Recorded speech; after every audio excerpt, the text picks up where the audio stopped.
Bonjour à toutes et à tous, et bienvenue dans un nouvel épisode de votre podcast Le Français Authentique, le podcast qui vous aide à parler français avec plus d'aisance et de confiance.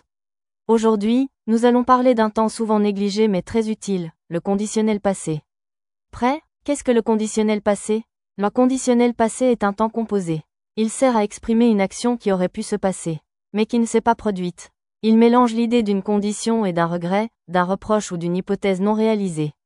Exemple. J'aurais aimé voyager plus. Tu aurais pu m'appeler. Il serait venu s'il avait su.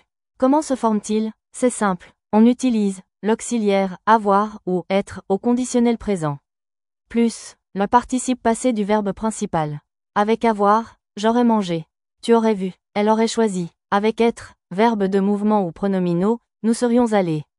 Il serait parti. Elle se serait levée. Attention, les accords du participe passé avec être. Quand l'utilise-t-on? Voici 4 contextes très courants. 1. Exprimer un regret ou un souhait non réalisé. J'aurais voulu passer plus de temps avec toi. On aurait aimé rester plus longtemps. 2. Exprimer un reproche ou une critique douce.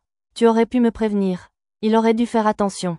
3. Exprimer une hypothèse dans le passé, souvent avec si, s'il avait révisé, il aurait réussi.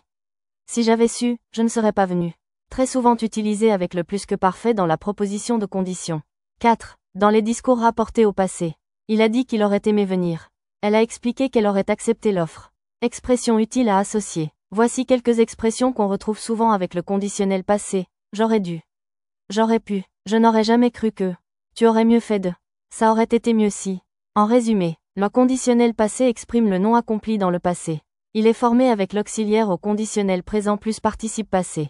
Il permet d'exprimer des regrets, hypothèses, reproches et discours indirects. Astuce. Pour bien maîtriser le conditionnel passé, entraînez-vous avec des phrases commençant par « si j'avais »,« j'aurais dû » ou « elle aurait pu ». C'est comme ça qu'on développe l'intuition grammaticale. Merci de m'avoir écouté jusqu'au bout. Si ce podcast vous a aidé, n'hésitez pas à le partager, à vous abonner et à me laisser un commentaire. Et surtout, continuez à pratiquer. À très bientôt pour un nouvel épisode de Le Français autrement. À la prochaine!